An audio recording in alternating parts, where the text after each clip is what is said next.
Bonsoir à toutes et tous. Ce soir, donc le quorum est atteint. On va désigner une secrétaire ou un secrétaire de séance.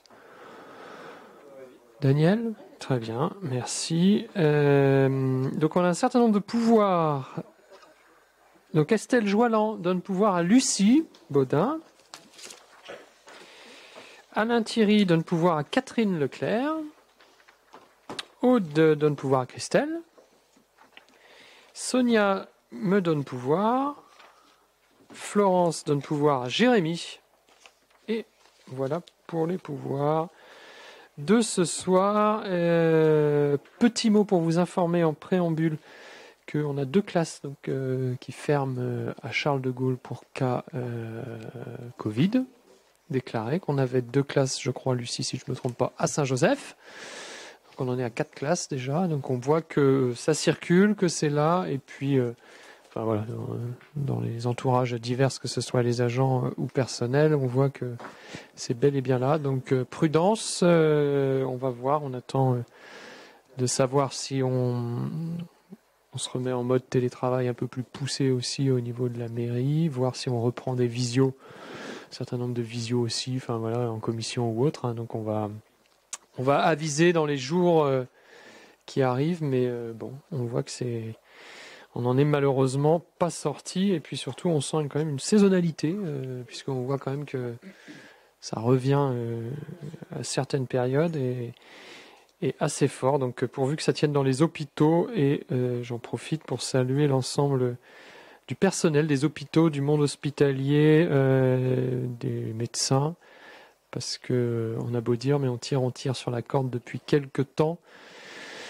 Et ils n'ont pas encore craqué, et on pourrait se dire que voilà, ça pourrait. Donc voilà, on peut leur apporter tout notre soutien, surtout qu'on arrive dans des périodes de fêtes de fin d'année, etc. Et on se dit qu'il y a peut-être quelques-uns qui vont devoir faire sauter des congés, faire sauter des week-ends ou des jours fériés pour maintenir un niveau de service. Ça commence à faire plusieurs fois, ça commence à durer, donc croisons les doigts pour que ça ne remonte pas trop d'ici les fêtes de fin d'année dans nos hôpitaux.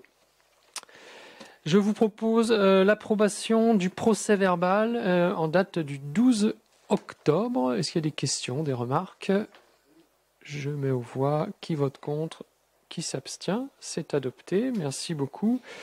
La gestion des archives municipales. Alors, secrétaire de séance, c'est bon, ça c'est bon, c'est fait, c'est parti. Eh bien, écoutez, je démarre avec la première délibération. Donc, il s'agit de la gestion des archives municipales. C'est une convention qu'on prend tous les ans, je crois, je sais pas, non, peut-être pas tous les ans, si. C'est par période d'1 an, voilà, dans la limite de 3 ans. Donc, c'est une convention avec les archives départementales pour tout le classement de nos archives. Alors, c'est vrai qu'il y a un peu moins d'archives papier qu'avant, il faut se le dire quand même. Hein, voilà, la numérisation des documents fait qu'on ralentit quand même la progression. Mais on aura sans doute une réflexion quand même à un moment donné sur notre local archive, puisque pour ceux qui ne le savent pas, les archives sont stockées dans le grenier de la mairie annexe. Hein, donc voilà, c'est un peu... on va dire que les conditions hydrométriques et climatiques ne sont pas idéales pour conserver notamment des archives un peu anciennes. Donc voilà, c'est pas exclu qu'à un moment donné on ait une réflexion, mais on a suffisamment à faire pour le moment. Mais il faudra qu'on y pense un jour. Est-ce qu'il y a des questions par rapport à cette convention? Je mets au vote. Qui vote contre? Qui s'abstient? Merci beaucoup, c'est adopté à l'unanimité. Je passe la parole à Bertrand pour la décision modificative.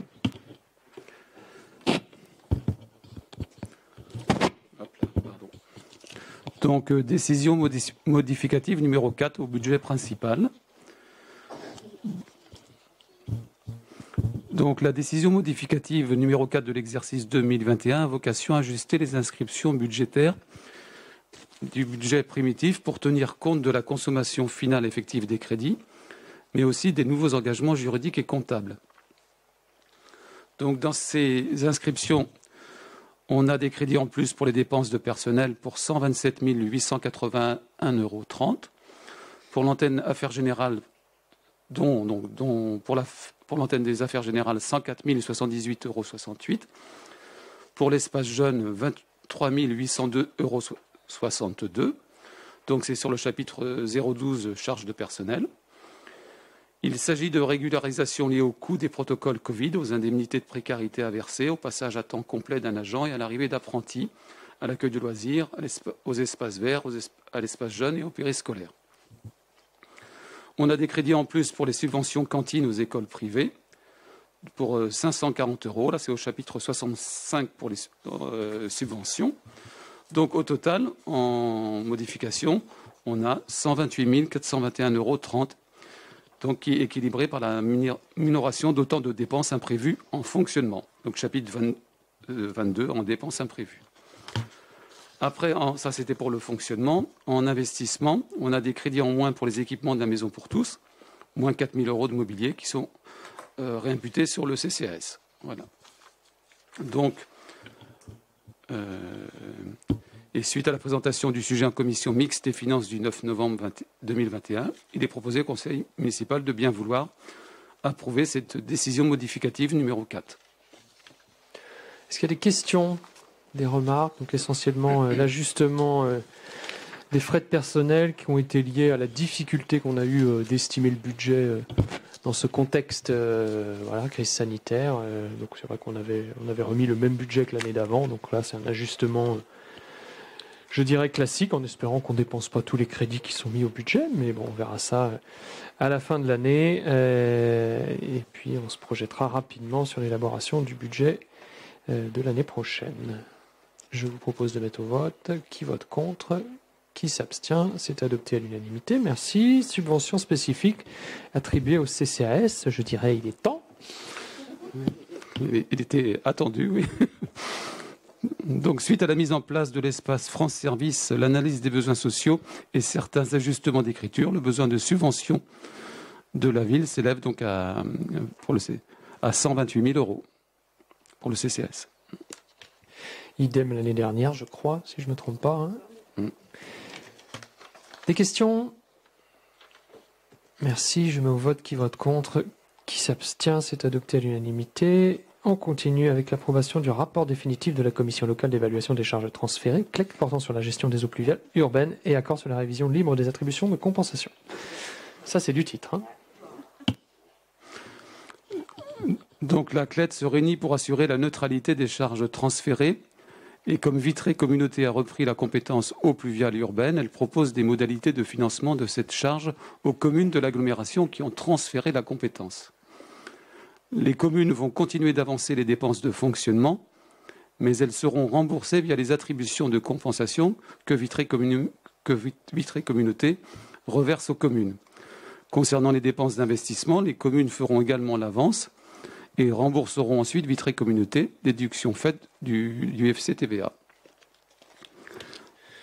On peut dire que ça concerne les deux délibérations, un petit peu ce que tu viens de nous dire, non? Puisque y a gestion des eaux pluviales, il y a l'accord 1. Donc je vous propose de mettre les deux parce qu'après, on est dans le vote, technique de le calcul.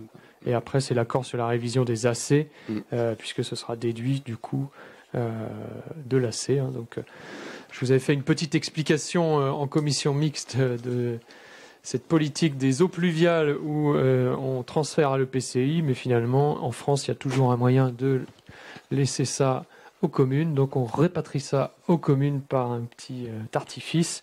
Bon, voilà, mais on aime bien nous garder quand même la maîtrise de la subsidiarité, c'est-à-dire laisser à l'échelon le plus pertinent, le plus proche des habitants. C'est un peu la culture de Vitré Communauté et c'est ce qu'on souhaite garder. Donc, c'est pour ça que Vitreco fait le choix de reconfier aux communes cette gestion des eaux pluviales. Donc je vous propose de mettre la 198 et la 199 aux voix à suivre. Oui. Ça vous va? Il y avait le rapport en annexe, là, en voilà, que tout le monde a lu, bien entendu, oui, en long et en travers. Donc délibération 198, qui est contre plutôt, excusez-moi, qui s'abstient?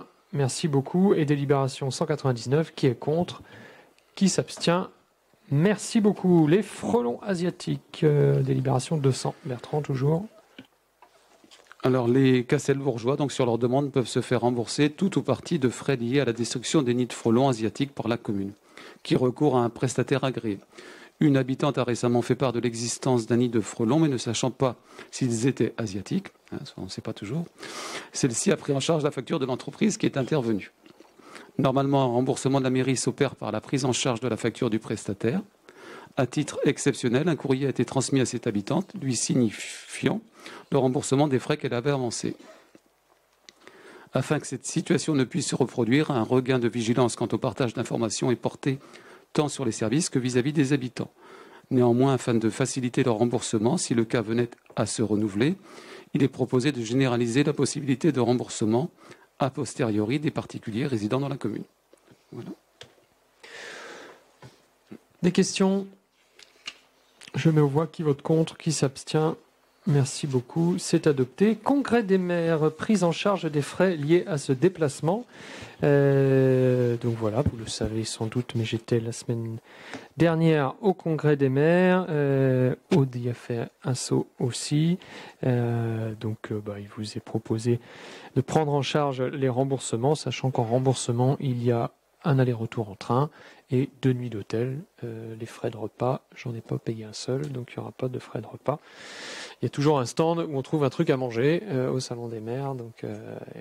Et puis les sénateurs et les députés ont tendance à nous inviter le soir. Donc voilà, il n'y a pas de frais de restaurant, il y a juste 2 billets de train et 2 nuits d'hôtel.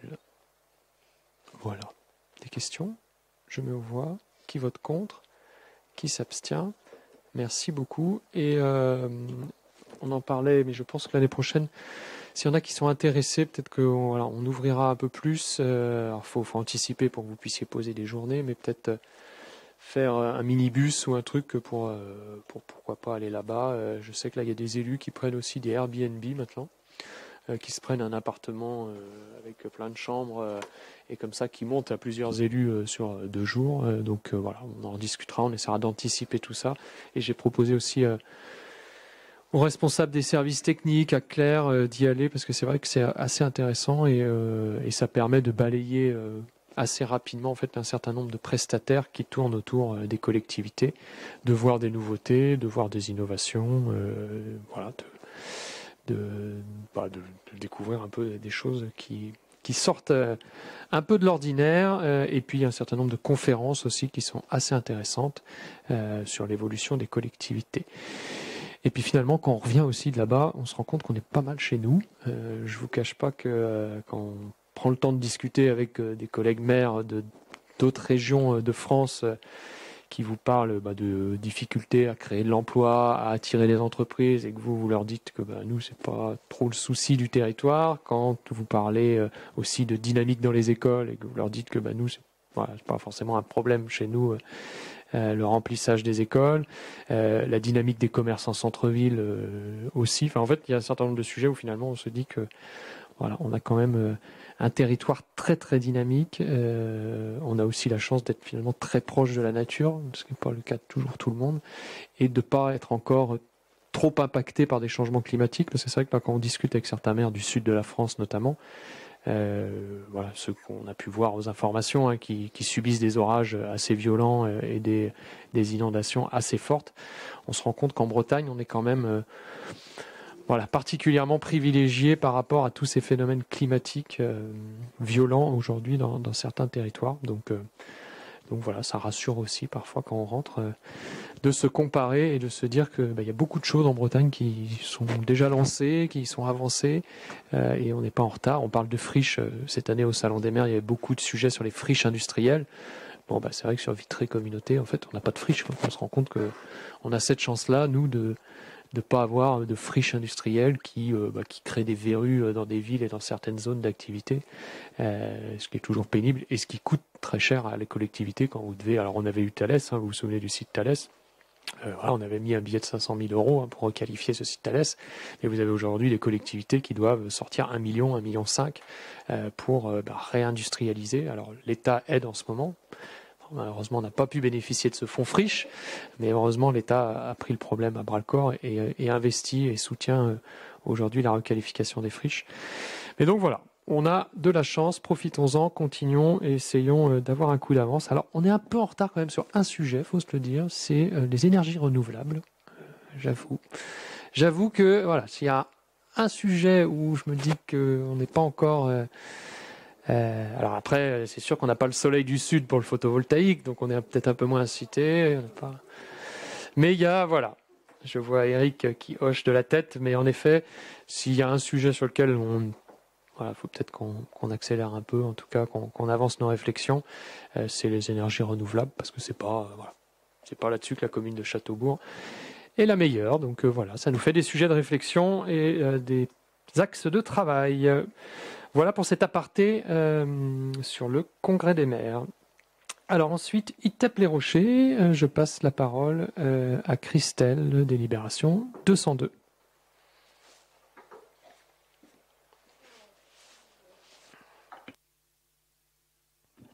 Merci.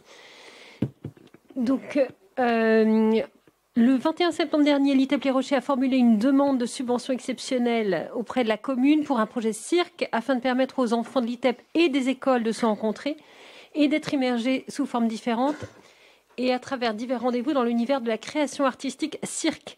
Le montant total sollicité est de 700 € TTC. Suite à la présentation de la demande aux membres de la commission vie des écoles, il est proposé au conseil municipal d'approuver le versement d'une subvention exceptionnelle de 500 € pour le projet cirque de l'Itep-les-Rochers et d'inscrire le montant au budget primitif 2021. Merci beaucoup. Alors pour avoir eu la chance d'avoir un fils qui a fait cette expérience de cirque à l'école Saint-Joseph avec une immersion totale, c'est une expérience très très chouette avec un spectacle souvent à la fin où les parents sont très fiers de venir voir leurs enfants et c'est vrai qu'en particulièrement pour les enfants de l'ITEP, je trouve cette expérience intéressante. Est-ce qu'il y a des questions? Oui, Eric.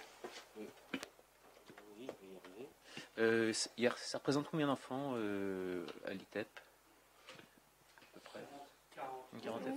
Oui, mais les 40 ne participent pas forcément au projet cirque. Hein. Oui, aujourd'hui, il y a 40 enfants à l'ITEP. Alors, ce projet cirque, il est surtout intéressant puisque l'ITEP vient souvent en inclusion dans les différentes structures éducatives de la ville, au collège, dans nos écoles, quelles qu'elles soient d'ailleurs. Hein.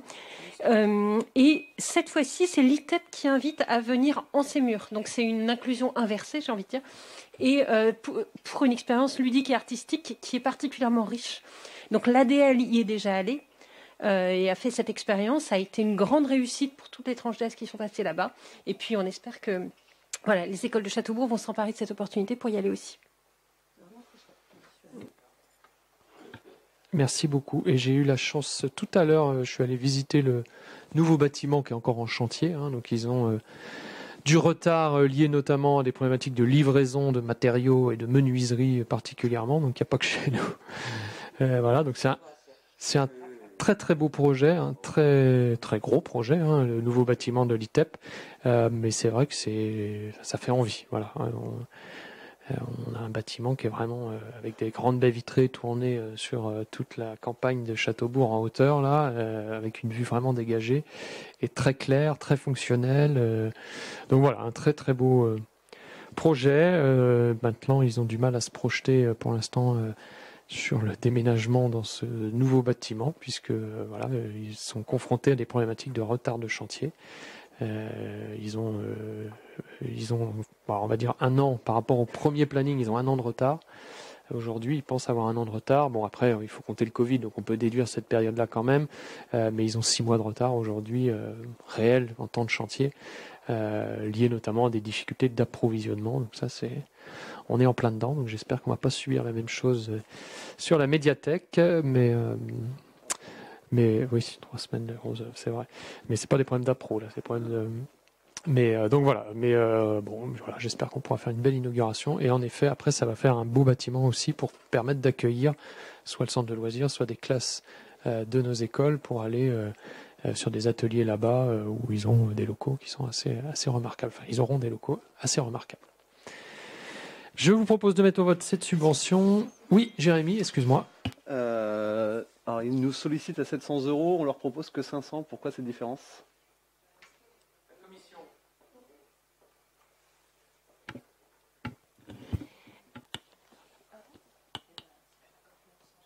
Oui, Tout à fait. Alors, il y avait un tableau de proposé le général qui nous présentait leur plan de financement. Il faut savoir aussi qu'en plus des 500 euros, ce n'est pas le droit d'entrée pour nos élèves, puisqu'il y a 10 euros demandés par élève qui participe au stage. Donc, comme en première instance, on nous avait demandé 500 euros, et là, on nous demandait 700, on se dit, bon, 500, c'est peut-être déjà pas mal pour une première expérience. En plus de ça, on va financer 10 euros à chaque élève ou jeune qui va participer.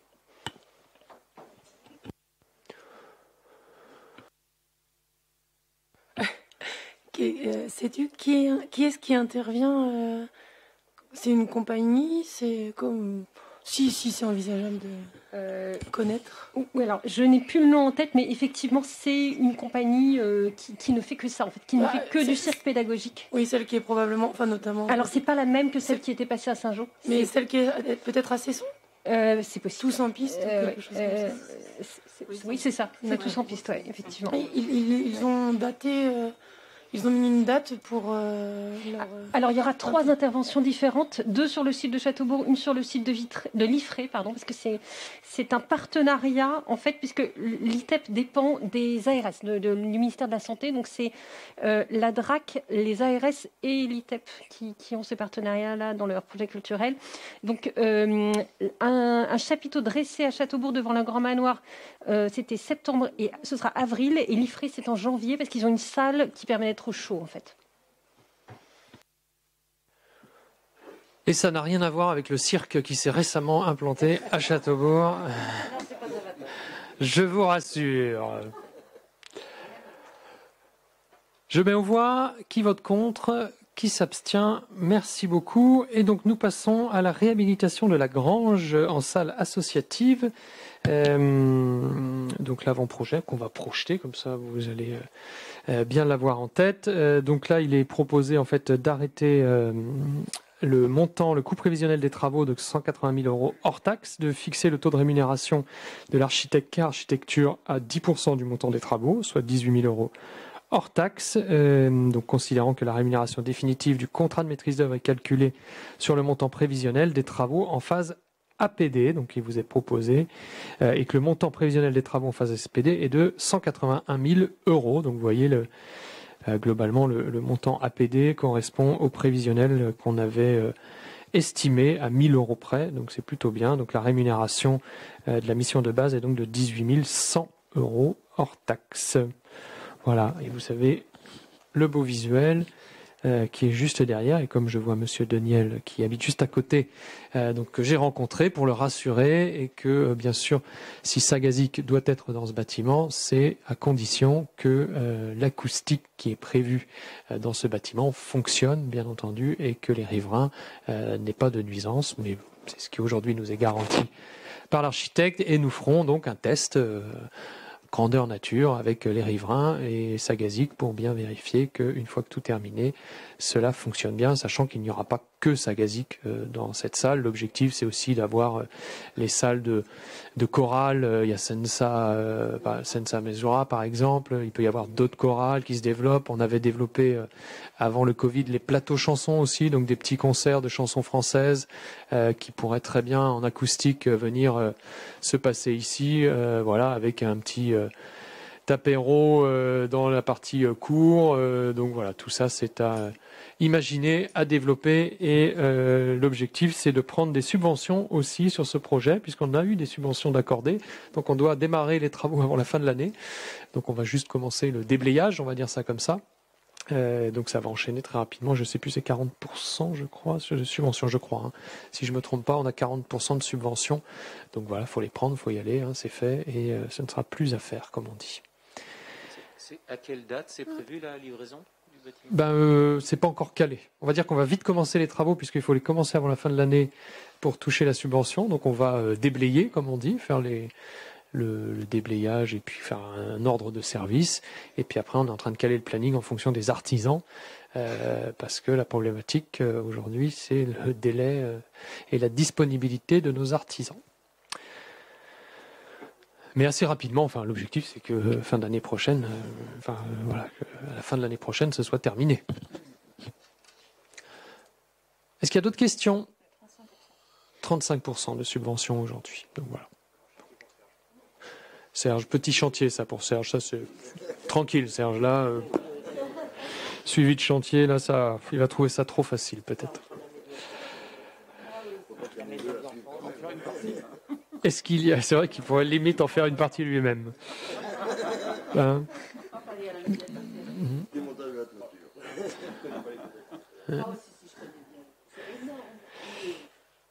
Très bien. Est-ce qu'il y a d'autres questions?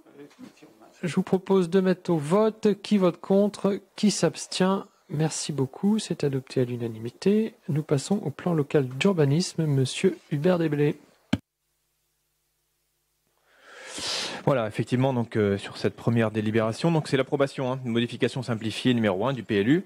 Au vu des différentes délibérations du conseil municipal ainsi que les différents avis qui ont été émis, et vu la décision de la MRAE de Bretagne de ne pas soumettre la procédure de modification simplifiée numéro 1 à évaluation environnementale, considérant que le projet de modification simplifiée numéro 1 du PLU, tel qu'il est présenté au conseil municipal, est prêt à être adopté conformément à l'article L153-43 du Code de l'urbanisme. Et également, bien évidemment, suite à la présentation de ce sujet en commission Urba Travaux du 2 novembre dernier, il est donc proposé au conseil municipal d'approuver le bilan donc, de mise à disposition, d'approuver la modification simplifiée numéro 1 du PLU telle qu'elle est annexée, et également, voilà, d'autoriser bien sûr Monsieur le maire à signer tous les actes et à prendre toutes les dispositions nécessaires à la mise en œuvre de la présente délibération, tout en sachant qu'effectivement le dossier du PLU est tenu à disposition du public à la mairie de Châtebourg. Et conformément effectivement à l'article LR 153-21 du Code de l'urbanisme, la présente délibération fera l'objet d'un affichage en mairie durant 1 mois. Voilà, donc cette présente délibération produira ses effets juridiques à compter de sa réception par le préfet et après l'accomplissement de la dernière des mesures de publicité, donc soit le premier jour de l'affichage en mairie ou l'insertion dans un journal. Voilà donc pour cette approbation de modification simplifiée numéro 1. Changement principal, c'est la possibilité d'implanter des hôtels en zone d'activité, voilà, ce qui avait été oublié lors de l'approbation du PLU, ce qui est un peu gênant quand on a envie d'avoir des projets d'hôtels. Donc voilà, c'est la principale modification. Est-ce qu'il y a des questions? Je me vois. Qui s'abstient? Qui vote contre? Merci beaucoup. On continue. Plan local d'urbanisme de Saint-Jean-sur-Vilaine. Oui, dans le cadre effectivement d'arrêt du projet du PLU de la commune de Saint-Jean-sur-Vilaine, et suite à la présentation du sujet en commission Urba Travaux du 2 novembre dernier, donc il est proposé au conseil municipal d'émettre un avis favorable au projet du PLU de Saint-Jean-sur-Vilaine, mais aussi et surtout d'attirer l'attention bien sûr de la commune de Saint-Jean sur le trafic routier qui sera généré par l'ouverture à l'urbanisation d'un secteur de 108 logements à terme, donc sur 6 hectares. Donc voilà, donc il est proposé au conseil municipal d'autoriser Monsieur le maire à prendre toutes les décisions pour application de cette délibération et à signer tous les documents relatifs donc à ce dossier d'avis sur le projet de PLU de Saint-Jean. Est-ce qu'il y a des questions? Je me vois. Qui vote contre? Oui, Jérémy. Ah d'accord, très bien. Donc un vote contre. Des abstentions? Merci beaucoup. Nous passons à la délibération 206, les hautes feugettes. Oui, alors on va avoir un petit visuel, voilà, sur une régularisation cadastrale. C'est juste une formalité, effectivement. Donc, suite à un bornage dans le cadre des sessions des 10, 12, 14, au lieu dit les hautes feugettes, il est apparu une différence entre le cadastre et la limite de fait de l'emprise publique. En fait, l'emprise de la chaussée, voilà, on retrouve un triangle rouge. Donc, il convient donc de régulariser cette situation en acquérant une partie des parcelles cadastrées, section 043B, numéro 1166, d'une contenance de 23 mètres carrés et numéro 1168 d'une contenance de 57 mètres carrés. Donc, il est proposé une régularisation cadastrale selon les modalités rétrocession gratuite et frais de notaire à la charge de la commune. Donc, ce sujet a été présenté en commission Urba Travaux le 28 septembre. Et donc, il vous est proposé d'accepter cette régularisation cadastrale d'une partie des parcelles cadastrées, donc 043, numéro 1166 et 1168, d'une contenance globale de 80 mètres carrés aux modalités donc décrites ci-dessus et d'autoriser Monsieur le maire ou son représentant à signer tous les documents relatifs à ces dossiers. Voilà, on s'aperçoit qu'effectivement ce bout de parcelle est sur la voie, donc il convenait de régulariser à l'occasion de la vente de biens. Des questions? Des remarques? Qui vote contre? Qui s'abstient? Merci beaucoup, c'est adopté. Délibération 207. La 207, donc, qui concerne effectivement la ZAC multisite et notamment le secteur des petites bonnes maisons, avec donc des indemnités d'éviction à destination de Madame Aubray, et puis l'acquisition donc de parcelles AB numéro 102, 103 et 106. Voilà. On va également donc ouais, non, c'est pas sûr, c'est pas sur celle-ci. On va regarder en tous les cas. Donc effectivement, on était déjà venu sur ce sujet en délibération en date du 12 octobre 2021, puisque le conseil municipal avait accordé une indemnité d'éviction de 30 287,41 € à l'ERL Les Gaillardières. Et en fait, ces indemnités ne sont demandées par Madame Aubray, à être versées à Madame Aubray et non pas à l'ERL Les Gaillardières. Et puis c'est l'occasion également en fait de faire l'acquisition de nouvelles parcelles. Voilà, un bout de parcelle qui va être sur le projet à côté du bassin d'orage, du bassin tampon. Donc voilà, c'est cette délibération qui va nous permettre de régulariser à la fois effectivement le versement des indemnités d'éviction de Madame Aubray et l'acquisition de parcelles AB numéro 102, 103 et 106. Donc en concertation avec la propriétaire, il est proposé donc le versement d'une enveloppe globale de 35 000 € qui comprennent donc les indemnités d'éviction et l'acquisition des 3 parcelles. Est-ce qu'il y a des questions? Je me vois qui vote contre, qui s'abstient. Merci beaucoup. Secteur ancienne gendarmerie, acquisition d'un terrain. Voilà, on voit que du côté de la ZAC, ça, effectivement, les acquisitions continuent. C'est pour certaines des petits bouts, on l'a vu tout de suite. Et là, cette fois-ci, on parle effectivement d'une acquisition d'une emprise foncière d'environ 490 mètres carrés. Une acquisition d'un terrain dans le périmètre de la ZAC multisite sur le secteur de l'ancienne gendarmerie. Donc la section AL numéro 215. En tous les cas, en concertation, on rappelle avec les propriétaires, les consorts Martignot. Il est donc proposé une acquisition, donc les conditions dont vous avez description sur la délibération. Je vous fais grâce de la lecture. Et donc, suite à la présentation de ce sujet en commission mixte du 9 novembre, il est proposé au conseil municipal d'acquérir cette parcelle cadastrée section AL numéro 215, voilà, qu'on retrouve en rouge, d'une surface d'environ 490 mètres carrés, et d'autoriser monsieur le maire ou son représentant à signer le compromis de vente, l'acte notarié et tous les documents relatifs à ce dossier. Merci beaucoup. C'est le même prix d'acquisition que les terrains qu'on avait acquis, le bois et les autres terrains constructibles, donc on est sur le même prix. Ce qui peut sembler pas si élevé que ça, 45 € après tout, à Châteaubourg ça en vaut plus, mais c'est vrai qu'il y a dans l'accord qu'on a avec eux, le fait de viabiliser et de permettre l'accès de 4 maisons sur l'arrière de leur maison. Est-ce qu'il y a des questions? Je me vois qui vote contre, qui s'abstient, c'est adopté à l'unanimité. Merci. La Croix-Rouge, cession d'une maison. Oui. Au numéro 22, effectivement. Pour rappel, par délibération, le 6 juillet 2021, donc le conseil municipal a fixé le prix de vente et les modalités de cession de la maison située au 22 rue de la Croix-Rouge à Châteaubourg. On se rappelle, c'était suite effectivement à l'incendie d'une maison, je crois, sur Saint-Didier. La personne, donc Monsieur Chauvel, était venu en tant que locataire sur ce bien, et donc a décidé effectivement d'acquérir ce bien avec une société immobilière nommée donc la société Sian pour un prix de vente à 125 000 € net vendeur.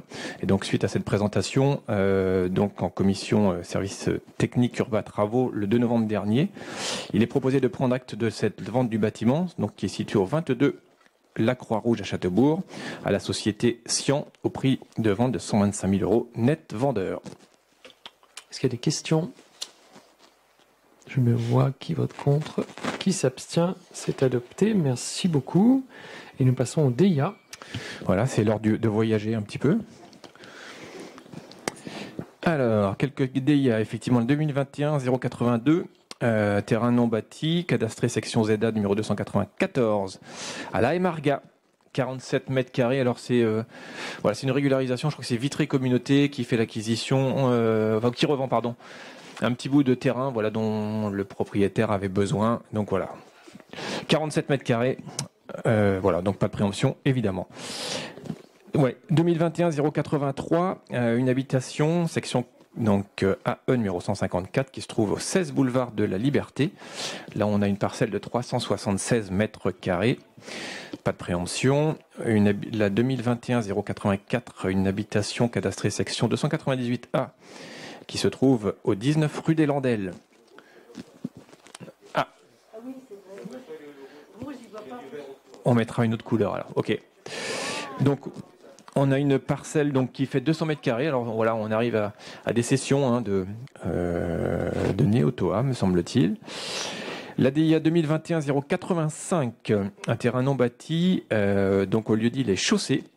On a une parcelle de 160 mètres carrés. Alors tout le monde voit bien où c'est à Pont-Rioux en fait. Ce qu'on a en jaune, c'est la limite entre les deux communes, Châteaubourg et Saint-Didier.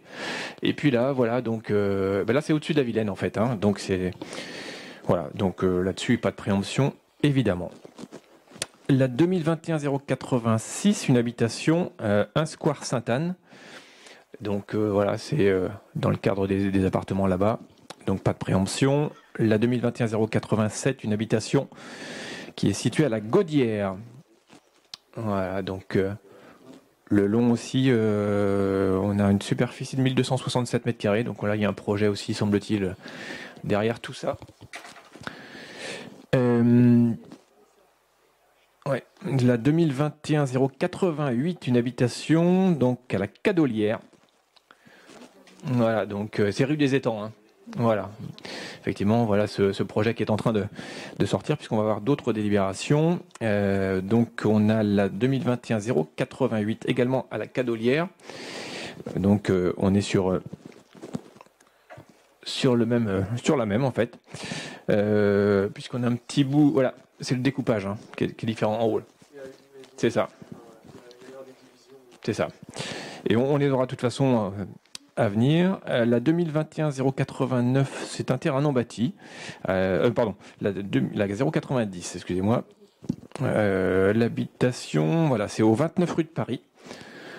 On est avec une parcelle de 660 mètres carrés, donc pas de préemption. La 2021-091. Tout de suite. Hein. Voilà, c'est là effectivement le projet d'extension du caviste. La 091 au 23 rue des Landelles. Donc on a un terrain de 204 mètres carrés, pas de préemption non plus.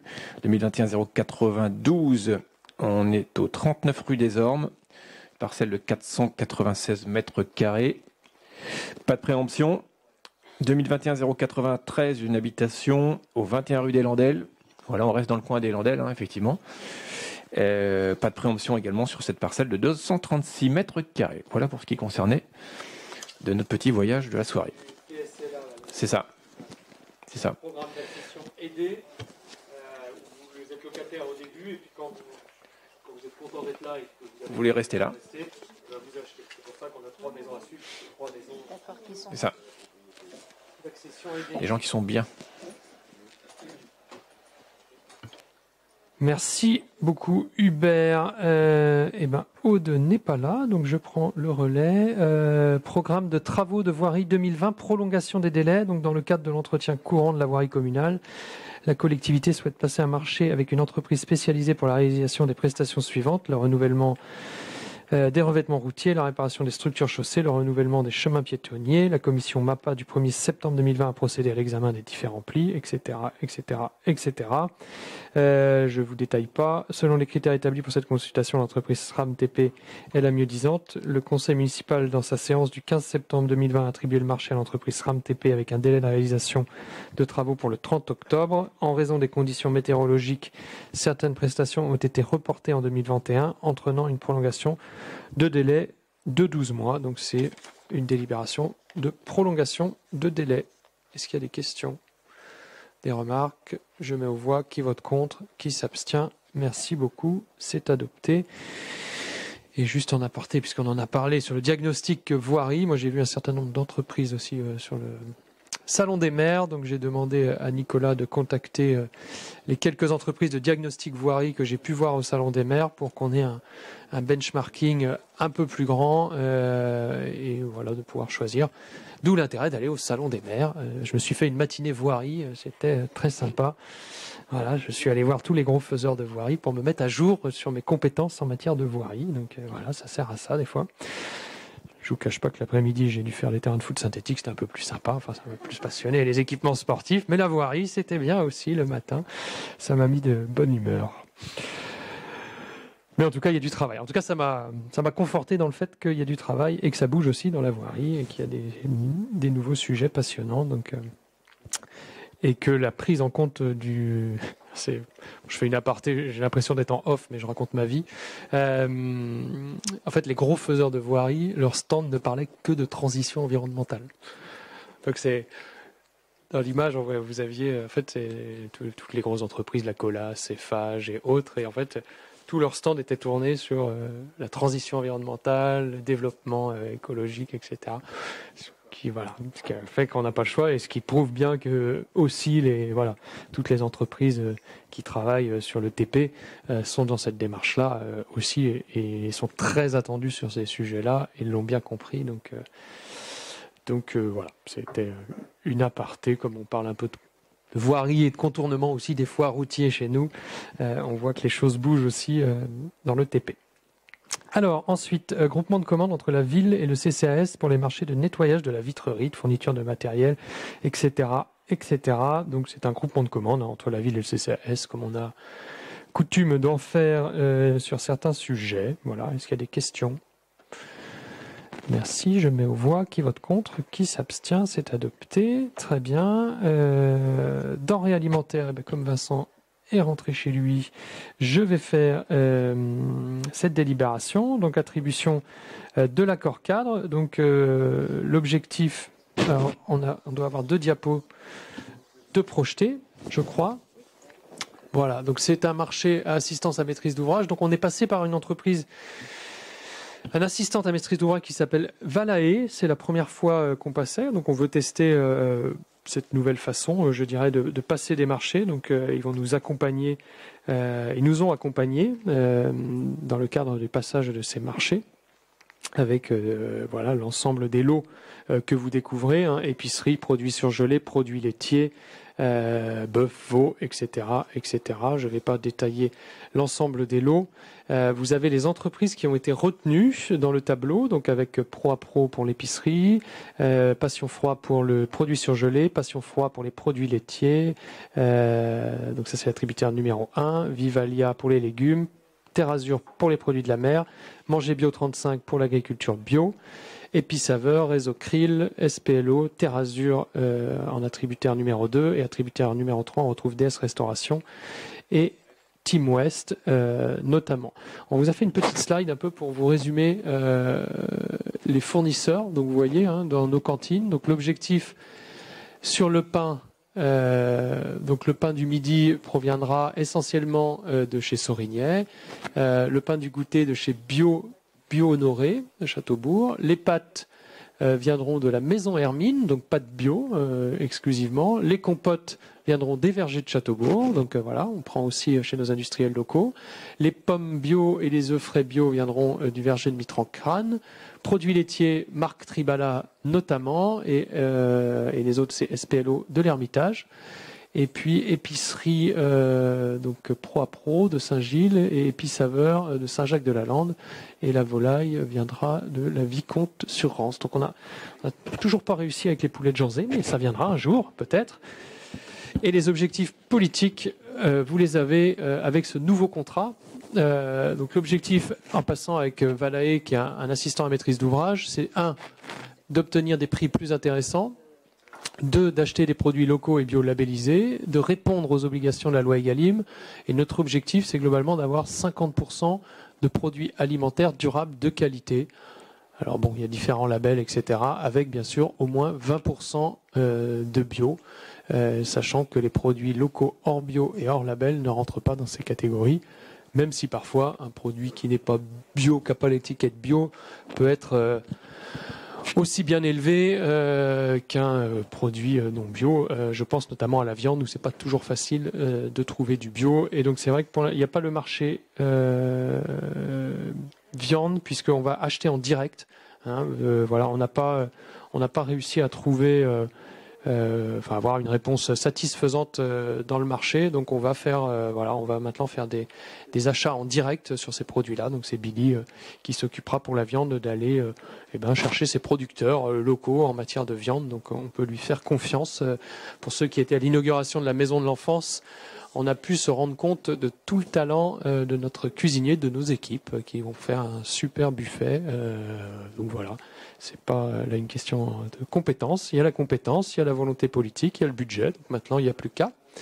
Mais voilà, on franchit une nouvelle étape et c'est très bien et tant mieux.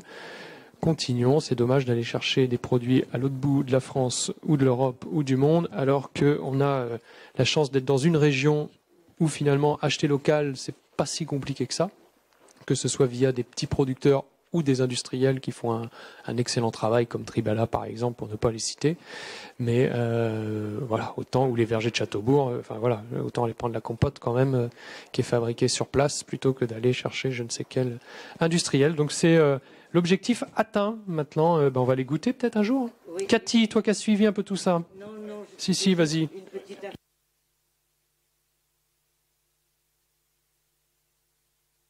Gaspillage alimentaire. Billy a réussi à faire la moyenne nationale de gaspillage alimentaire normalement, est de 60 grammes par enfant. Et à Châteaubourg, on est 3 fois moins. On est à 17 grammes par enfant de gaspillage alimentaire. Donc ça, c'est plutôt bien. Ce qui veut dire que les enfants mangent quand même très bien et ne jettent pas. Alors ils disent c'est encore trop, mais c'est quand même pas mal. Ouais. C'est quand même bien quand on peut éviter de jeter. Et c'est des économies. Et puis ça remplit l'estomac de nos enfants. Donc ça sert à rien de surcharger les assiettes non plus comme on pouvait le faire à une époque. Mais ça date déjà. On avait déjà fait vraiment un gros travail d'adaptation des portions et de plutôt resservir une deuxième fois. Au lieu de faire un gros service et puis que la moitié soit jetée, on sert moins. Et puis si l'enfant a encore faim, on le resserre. Et c'est beaucoup plus efficace, beaucoup plus économe, beaucoup plus écologique et tout ce qu'on veut. Je mets au vote. Qui vote contre ? Qui s'abstient? Merci beaucoup. Matériel et produits d'entretien. Donc on est sur pareil un marché d'accord cadre pour la fourniture et la livraison de matériel produits d'entretien respectueux de l'environnement et de la santé des agents. Donc là il y a eu aussi tout un travail de fait par Manon sur les critères développe Manon et Fabien d'ailleurs, qui est notre responsable entretien des locaux, pour mettre des critères développement durable aussi dans le choix du prestataire. Et donc c'est confié à une entreprise qui s'appelle Paredes. Et donc c'est un montant maximum de 100 000 € sur 4 ans. Est-ce qu'il y a des questions? Je me vois. Qui vote contre? Qui s'abstient? C'est adopté. Merci beaucoup. Attribution du marché de travaux éclairage public. Donc là, il vous est proposé, suite à la commission MAPA du 16 novembre, d'attribuer le marché à Sorelum pour un montant maximum de 600 000 € sur 4 ans. Voilà, donc j'ai bien dit montant maximum. Pas forcément dépenser 600 000 € en 4 ans sur l'éclairage public, mais en tout cas, voilà, on a le marché. Sorelum est une entreprise castelbourgeoise, puisqu'ils sont implantés sur l'ancien site Thales, pour ceux qui ne le savaient pas, dans la zone de Bellevue. Donc c'est aussi pratique en termes d'intervention, de rapidité d'intervention pour quand on a une problématique d'éclairage, quand on doit faire un remplacement. Des questions? Je mets aux voix. Qui vote contre? Qui s'abstient? Merci beaucoup. Attribution du marché fourniture et pose jeux extérieurs. Et là, ce n'est pas moi, puisque je ne m'en suis pas du tout occupé. Donc je passe la parole à Daniel Deville et je crois qu'on a des visuels. Oui, j'espère. Oui, comme nous habitons à Châteaubourg, nous allons avoir un château. Donc, suite à la présentation du sujet en commission MAPA du 16 novembre 2021, il est proposé au conseil municipal d'attribuer le marché à l'entreprise Copan. C'est déjà celui qui a travaillé pour nous pour les autres aires de jeu, pour un montant global forfaitaire de 110 888,42 € hors taxe, pour la solution de base, auquel il s'ajoute un montant de 14 183 € hors taxe pour la variante, en cas de petit changement, d'autoriser monsieur le maire ou son représentant à signer tous les documents relatifs à ce dossier. Donc on a travaillé, Sonia, Estelle et moi-même, sur le choix de cette aire de jeu qui sera à Bel-Air. Donc voilà ce qu'on a choisi. Donc il y a le château, il y a tout ce qui est pour les enfants, les tout petits. On a préféré prendre des petits jeux comme des tables, des tabourets, des petits aires de jeu. Ce qu'il y a dans le château, il y a plein de petits jeux aussi. Il y a des toboggans, voilà, les petites tables. Les balançoires, là, on en a pris 2 parce que en fait, à Ifferdorf, au parc d'Ifferdorf, on en a mis qu'une. Et c'est la bagarre. Il n'y en a pas assez. Donc là, on a insisté pour en mettre 2. Oh, il y aura quand même de la bagarre, mais en fait, il y aura peut-être une petite balançoire qui sera pour les tout petits et puis les plus grands s'accapareront de l'autre, quoi. C'est ça. Est-ce que ça vous plaît, le choix du château? En fait, on avait une autre idée avant, c'était un joli train. Monsieur le maire avait envie de ça, d'ailleurs. Mais le prix, pas possible. Donc on s'est dit... Déjà, là, c'est cher. Ah, déjà, c'est cher. Bon, de toute façon, les aires de jeu, c'est cher, hein, parce qu'il y a le sol, il y a... Alors que si on avait demandé à Serge, il nous aurait fait la même chose pour 4 fois moins cher, en allant couper 2-3 arbres. Mais c'est ce que j'aurais voulu faire également, moi, pour les petites tables et les petits bancs. Mais on ne peut pas, au niveau de la sécurité, on ne peut pas se permettre de faire ça. La norme, et voilà. La norme. Parce que sinon, moi, je voulais vraiment que Jean-Michel, comme ça, aurait pu nous faire, je suis sûre qu'il nous aurait fait quelque chose de super. Mais on ne peut pas, pour la sécurité, on n'a pas le droit. C'est comme le sol. Bien, là, on n'a pas de clôture. Déjà, on n'a pas de clôture là. Donc, on gagne sur la clôture. Sinon, tout parc qui est non loin d'une rue ou d'un parking ou autre, on doit mettre une clôture. Ou d'une rivière, ou de peu importe. Là, le parc Bel-Air ne nous demande pas ce genre de choses. Mais il y a le sol, quand même, qui est réglementaire aussi, qui est très cher.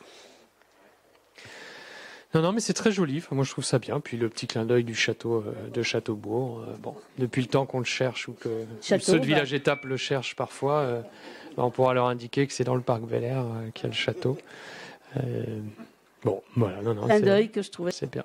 C'est très bien. Et c'est vrai que je me faisais la réflexion en aparté aussi, parce que j'en profitais pour regarder où étaient un peu nos aires de jeu sur la commune. Et c'est vrai qu'on a Samelaine côté rue du Grand Domaine, nouvelle partie de la Bretonnière, rue du Vieux Moulin là-bas, avec le futur projet de collectif sur le garage Le Jas là.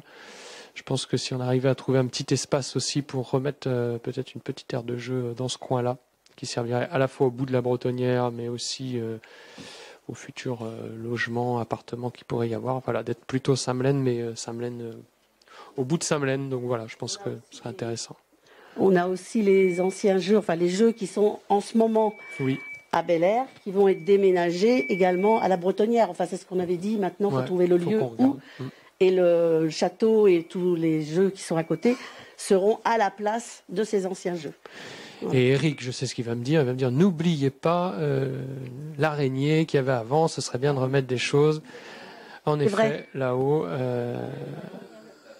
Sachant qu'on a eu un échange aussi, mais c'est pour ça, enfin, dans le cadre du projet de collectif pour les personnes âgées à côté de la maison de retraite, de se dire, est-ce que aussi là, entre ça et ça, ce serait pas bien ici, peut-être d'en faire un. Donc voilà, il y a plusieurs sujets. Soit on remet là-bas, soit peut-être juste au-dessus de la maison de retraite.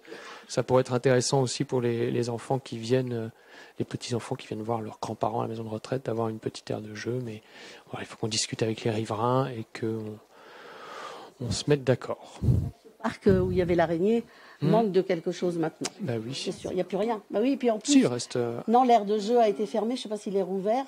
Si, c'est rouvert. Il est ouvert. Ouais. Parce qu'au niveau sécurité, il y a eu des problèmes aussi. Et puis, par contre, il n'y a plus rien à cet emplacement où il y avait l'araignée. Mais l'araignée, ça coûtait trop cher de refaire.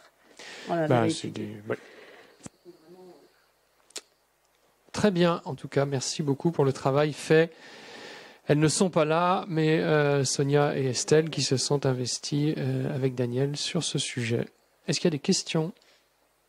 Très bien, je mets aux voix. Qui vote contre ? Qui s'abstient ? C'est adopté à l'unanimité. Merci beaucoup. Attribution du marché, aménagement d'une aire sportive. Ah bah c'est déjà, on est déjà là. La dernière des livres, bah très bien. Sportive avec 2 terrains de tennis et un terrain de padel avec une option pour un 2e terrain. Donc vous avez l'attribution des lots. Donc le lot du marché numéro 1, donc ça c'est suite à la commission MAPA du 16 novembre. Donc c'est Sporting Sol, 208 000 euros hors taxe, 66 000 euros 360 pour la variante avec un terrain de paddle supplémentaire, un lot Eiffage notamment pour l'éclairage pour 49 313 euros et un lot pour SRAM TP pour 86 591,50 euros. Voilà, l'attribution des lots, on n'a pas de visuel, on n'a rien. Donc voilà, 2 terrains de tennis extérieurs, vous voyez à quoi ça ressemble, et des terrains de padel. Donc ce sont des plus petits terrains de tennis entourés de vitres, un peu entre le squash et le tennis. Donc nouvelle discipline, il n'y en a pas beaucoup sur le territoire. C'est très très attendu, très demandé. On pense qu'on va choper des subventions sur les paddles. Donc vous avez entendu parler du financement 5000 terrains là dans toute la France. Donc on va demander nous à Didier de regarder tout ça. Peut-être qu'on retardera un peu le démarrage des travaux pour justement pouvoir déposer un dossier de subvention sur ce sujet-là. Et au vu de ce que j'entends et ce que je dis, c'est vraiment pas exclu qu'on ait des subventions sur ce projet-là, donc ça peut être intéressant. Et il faut qu'on regarde aussi, parce que sur le financement de terrain de basket extérieur ou de terrain de handball extérieur, là, il a Fédé plus l'État. Voilà, dans le cadre de JO de Paris 2024, l'État a décidé de créer des aires de sport extérieures pour une pratique ouverte et accessible à tous. Donc il faut qu'on regarde. Donc je vous propose de garder la variante pour essayer d'aller chercher les subventions et voilà, d'essayer de se faire financer une bonne partie de ces terrains de padel. Est-ce qu'il y a des questions, des remarques par rapport à ça? Je mets aux voix. Qui vote contre? Qui s'abstient? Merci beaucoup, c'est adopté et j'en ai terminé avec l'ordre du jour des délibérations. Juste pendant que j'y pense, parce que je vais oublier après, on a un événement qui s'appelle Plémo Aventure 35 qui a lieu très prochainement, 4 et 5 décembre, et j'ai des entrées, j'ai des bons pour 2 entrées, j'ai 4 bons pour 2 entrées gratuites. Donc je propose de privilégier ceux qui ont des enfants, je ne me mets pas dedans. Mais ceux qui aiment les Playmobil et qui ont l'intention de faire un tour, voilà. Alors j'ai que 4 bons, je suis désolé. Voilà. Ils sont là. Vous vous arrangez entre vous. Ça doit pas être très cher, je crois, l'entrée, Daniel. L'entrée, je sais plus combien c'est, mais 5 pour les adultes et 2 euros pour les enfants, 2 ou 3 euros pour les enfants.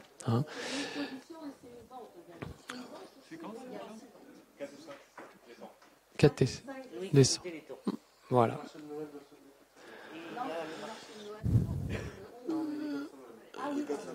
Marché Noël de l'école Saint-Melaine, le Téléthon, le Plémo Aventure, plus la Sainte-Barbe le samedi soir, plus l'AFN, ancien combattant Algérie, le 5 décembre aussi. Plus on enchaînera avec Bron le week-end d'après, je crois. Bron, le 11. Voilà, il y a un début décembre un peu sportif pour nos équipes, pour nos services. Voilà. Et plus les installations de la déco de Noël, notamment. Merci à tous les élus qui seront présents samedi matin pour filer un coup de main aux équipes, aux services pour l'installation des décos de Noël. Et puis, je passe la parole. Banque alimentaire, oui, ce week-end. Donner. Non, c'est les banques alimentaires ce week-end, en effet. Et voilà, à Épissol. Donc donner, puisque nous on a une navette et on a des gens qui vont à Épissol à Vitré, donc c'est direct. Voilà, c'est pas envoyé, je sais pas où. Voilà, la banque alimentaire qui va être faite à Châteaubourg va pour le territoire de Vitré dans son ensemble. Est-ce que j'ai oublié déjà des événements? Je ne sais pas. Est-ce qu'il y a des questions, des remarques, des choses particulières et variées avant que je clôture? Et je vais passer la parole à Monsieur Deniel. Je crois qu'il voulait prendre la parole. Donc, si on pouvait lui emmener un micro. Tu vas, Bertrand. Et vous êtes enregistré, Monsieur Deniel.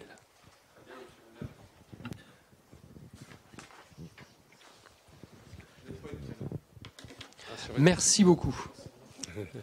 Oui, ça marche. Oui, ça marche. Merci, Monsieur le maire, de me donner. J'ai écrit mon intervention comme ça. Ça va être plus facile. Et si toutefois vous voulez m'interroger à la fin de mon intervention, je suis à votre disposition. Je voudrais vous parler un petit peu d'Algérie ce soir. Merci, Monsieur le maire, de me donner la parole de quelques minutes. Vous m'avez dit que j'étais enregistré, donc c'est bien. Permettez, mesdames et messieurs les conseillers, de me présenter à nouveau ce soir devant vous. J'en ai eu l'occasion à l'installation des commissions du conseil municipal en début de mandat, mais je ne connais qu'un tiers de votre assemblée. Je m'appelle donc Jean-Claude Deniel, retraité, 83 ans, et citoyen de Châteaubourg depuis 22 ans, et j'habite aux 2 rues du Prieuré. Je suis donc ancien d'AFN, mobilisé au service de notre pays de novembre 1958 à début mars 1961, pour 23 mois en Algérie avec une seule permission. Comme vous le savez, cette guerre d'Algérie, qui a débuté en novembre 1954, a mobilisé 1 500 000 jeunes de 20 ans ou plus âgés pour les rappeler. Pendant ce conflit, 30 000 jeunes ont perdu la vie au combat ou d'accident. 300 000 blessés sont revenus affectés, des centaines de milliers de civils ont été tués jusqu'à l'indépendance. Pour ma part, j'ai été très heureux pendant ces 23 mois là-bas de ne m'être jamais servi d'une arme, malgré 2 ou 3 situations délicates. À titre d'ancien combattant, je me fais un devoir d'essayer d'être présent à toutes les cérémonies patriotiques de Châteaubourg ou d'ailleurs parfois. Depuis 1963, la FNACA, Fédération nationale des anciens combattants d'Afrique du Nord, qui fut créée en novembre 1958 par Jean-Jacques Servan-Schreiber, la FNACA commémore dans des milliers de villes et villages de France la date du 19 mars 1962, cessez-le-feu en Algérie. Le seul cessez-le-feu de ce trop long conflit, avec malheureusement quelques centaines de victimes militaires et civiles, dues en partie bien sûr au FLN et au groupe factieux de l'OAS après cette date. Je veux rappeler que le référendum du 8 avril 1962 avait approuvé les accords d'Évian du 18 mars 1962 et le cessez-le-feu du 19 mars à midi, signé par le général Ayret, a été approuvé par 90,80% des Français. Pour cette commémoration du 19 mars, depuis 15 ans, je vais déposer avec quelques camarades une gerbe au monument aux morts de notre ville. Depuis 2016, cette date est reconnue officiellement comme journée de recueillement et du souvenir pour les victimes militaires et civiles des conflits du Maroc, de Tunisie et d'Algérie. Et une gerbe est déposée au monument sous la présidence de Monsieur le maire. À ces commémorations, personnellement, je ne peux oublier d'avoir une pensée pour mes 3 camarades de Messac, où j'étais en activité, et qui ne sont pas revenus de ce conflit d'Algérie, où j'ai eu l'occasion d'y retourner il y a 3 ans, à Tiaret dans l'Oranais, et particulièrement à un endroit spécial, c'est-à-dire au col de Guertoufra, près de Tiaret, où l'un de mes 3 camarades a été tué au combat. Châteaubourg, heureusement, a été épargné d'avoir des victimes pendant cette période. J'en viens, Monsieur le maire, Mesdames et Messieurs les conseillers, à l'objet de ma prise de parole ce soir. Au titre du devoir de mémoire, que votre municipalité accepte d'apposer une plaque du 19 mars 1962, cessez-le-feu en Algérie.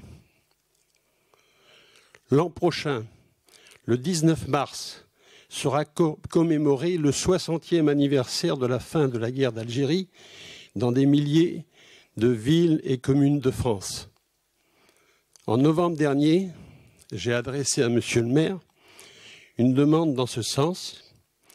Et, Monsieur le maire, vous m'avez accordé un entretien pour en discuter il y a plusieurs semaines. Je souhaite et propose d'apposer cette plaque au rond-point de circulation, au rond-point des carrefours de Châteaubourg, Domanier et Saint-Didier. Parce qu'il faut dire que dans toutes les villes ou villages de France, soit des rues, soit des places, soit des parkings, soit des ronds-points. Donc, à ce carrefour, lieu stratégique de circulation de ces communes. Comme je l'ai dit à Monsieur le maire, j'ai rencontré les présidents des UNC des 3 communes de Saint-Didier, Domanier, Saint-Jean, y compris celui de Saint-Jean, ainsi que les maires de ces communes. Et je n'ai eu aucune objection à cette proposition. Nous sommes à 3 mois de ce rendez-vous du 19 mars prochain. Aussi, Monsieur le maire, puis-je espérer un accord favorable de votre conseil municipal? Ce serait un geste de votre municipalité envers les combattants d'AFN qui, malheureusement, ont connu 10 décès au cours de ces derniers mois à Châteaubourg et communes proches. Je dis bien 10 décès. Avant 10 ans d'ici, il n'y aura plus que quelques vétérans en vie. Pour ce 60e anniversaire, ce serait un geste apprécié au titre du devoir de mémoire de cette malheureuse période de guerre d'Algérie. Je vous remercie, Monsieur le maire, et Mesdames et Messieurs les conseillers, de m'avoir accordé votre attention. Si toutefois vous permettez, je voudrais rajouter 1 minute, si vous le permettez. C'est simplement 1 minute. C'est pour vous lire en partie une lettre qui va être adressée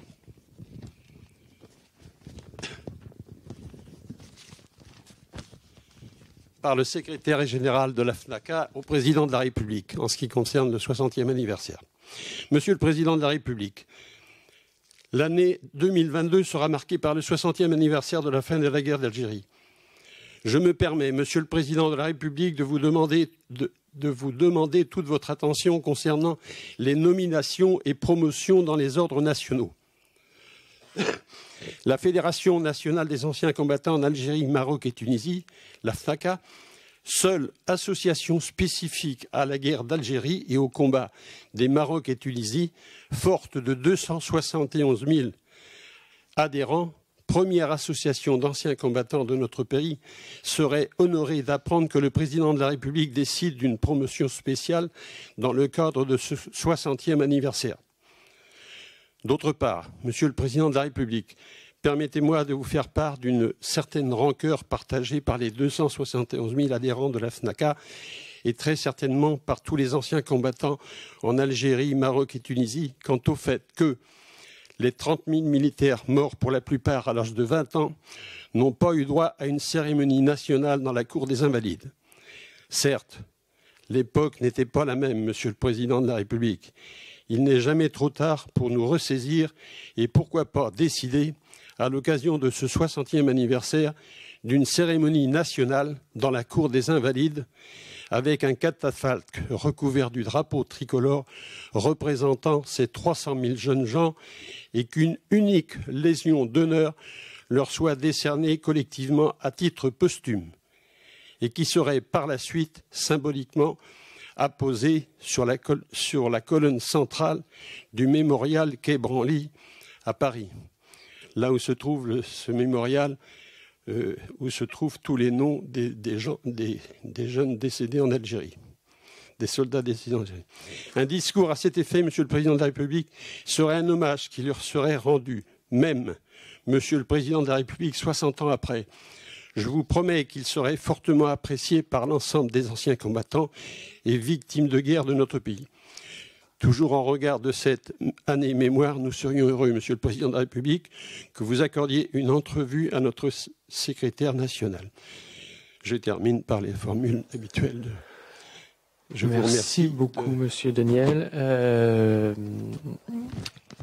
Votre demande est bien notée, donc nous en débattrons lors d'une prochaine commission mixte. Voilà, comme ça, vous avez l'engagement que ça va être mis au débat. Je vous ai déjà dit que moi, j'étais personnellement pas favorable à ce que le rond-point prenne cette date et que j'étais plutôt favorable à ce qu'on décide qu'il y a un quartier peut-être dans les futurs lotissements où on ait les différentes dates, c'est-à-dire la rue du 8 mai, la rue du 11 novembre et pourquoi pas les rues qui porteraient les dates. En effet, les deux dates peut-être, c'est un débat que nous aurons, mais les deux dates souvent utilisées pour commémorer la guerre d'Algérie. Voilà, puisque je vous parlais du 5 décembre tout à l'heure, c'est aussi une des dates de commémoration de l'Algérie. Donc voilà, c'est la proposition moi que je ferai aux élus qui en débattront et qui arbitreront s'ils souhaitent aller vers cette reconnaissance-là officielle avec une rue qui porterait cette date.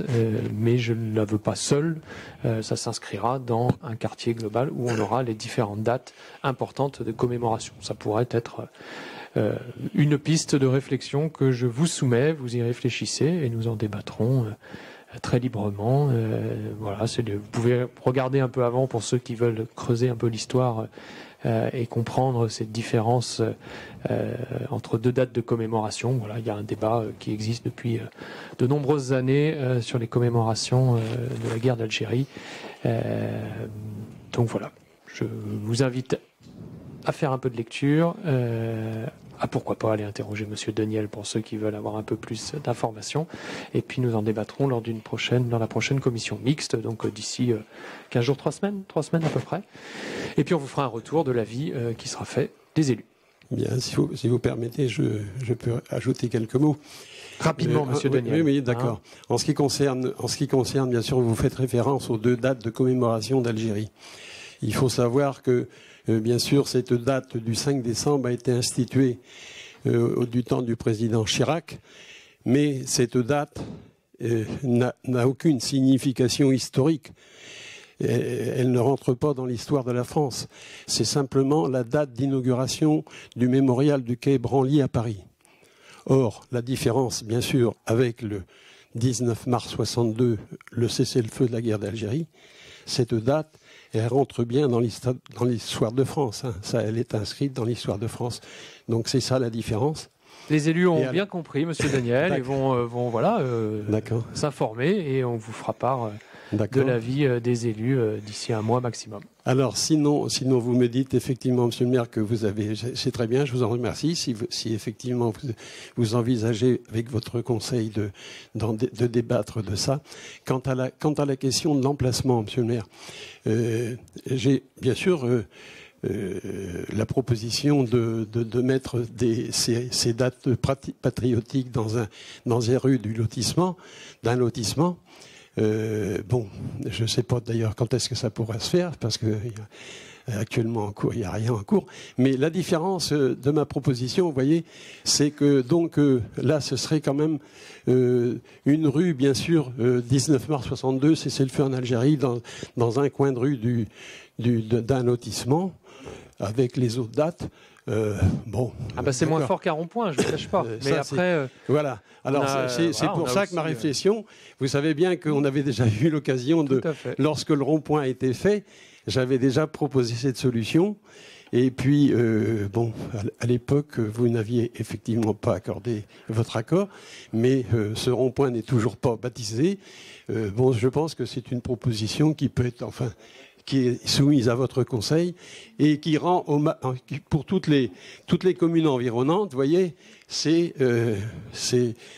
je pense votre proposition est notée, elle sera débattue, elle est inscrite à l'ordre du jour de la prochaine commission mixte. Voilà. Eh bien, écoutez, merci mesdames et messieurs. Merci beaucoup. Je vous souhaite une bonne soirée. Bonne soirée à toutes et tous. Et n'oubliez pas pour ceux, les 4